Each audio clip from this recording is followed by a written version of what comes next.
Girl unexpectedly showed up at her biological father's photography studio. Father didn't recognize his own daughter. Just then, Alice received a call from the police saying they'd found her passport. She rushed out of the studio in a hurry. By the time her father realized what was happening, Alice had already disappeared. Meanwhile, a fake princess was out there going on a spending spree. She invited a bunch of friends over to mooch off her. Her secretary had already seen through the scheme, but still kept observing the woman as instructed. After dinner, the fake princess suddenly decided she wanted to eliminate Alice. Her friends thought this was way too dangerous. They believed the fake princess wouldn't last much longer. They suggested they should bail immediately, but the fake princess insisted she had a solid plan. Alice was probably living in a yurt in the park. Everyone objected. The fake princess said that since Alice had superhuman strength, they would need 200 buff guys to go after her together. Meanwhile, Alice was working as a background extra on a film set to make money. She accidentally snapped a wooden prop. The assistant director was puzzled at how solid wood could break so easily. Alice really wanted to land a role as a general, but instead, the assistant director had her take a beating. When lunch finally came around, Alice noticed the background extras were eating different food than the main actors. She confronted the director about why the actors were being treated differently. The director told her to be realistic. Until she became a major star, she shouldn't complain. This was just how the industry worked. But Alice argued that they all worked equally hard. Background extras actually worked even harder than lead actors. So why should their food be any different?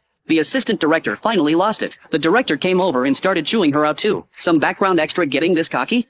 Alice snapped. She walked over to the food truck. What happened next left everyone speechless. That day became a celebration for all the background extras on set. For the first time, they got to eat the same meals as the main actors. The male lead came over and tried to introduce himself to Alice. He said he really admired her personality. He even bought her a drink. Alice turned him down right in his face. She said his looks were too ugly. They should have gotten Park Bo-gum instead. After lunch, Alice even got the background extras playing seesaw together. At the same time, the fake princess showed up at the park with her 200 people. They couldn't find Alice anywhere. The fake princess ordered them to destroy the yurt. The structure was quickly demolished. The secretary got a call from her informant. She was confused about why the fake princess would want to wreck a yurt. Alice witnessed everything on her way home. She immediately rushed to the scene. She ordered them to restore everything. They didn't believe Alice could do anything about it. The next second, Alice lifted the leader up with just one hand. Everyone was stunned. They tried to escape, but Alice wasn't about to let it go. She took down every single one of them. Before long, all 200 people had been knocked out by Alice. The fake princess and John, who just arrived, were totally dumbfounded. Alice said she didn't have a place to stay anymore. Without hesitation, John immediately grabbed Alice and started pulling her home. Alice was forced to go along with him.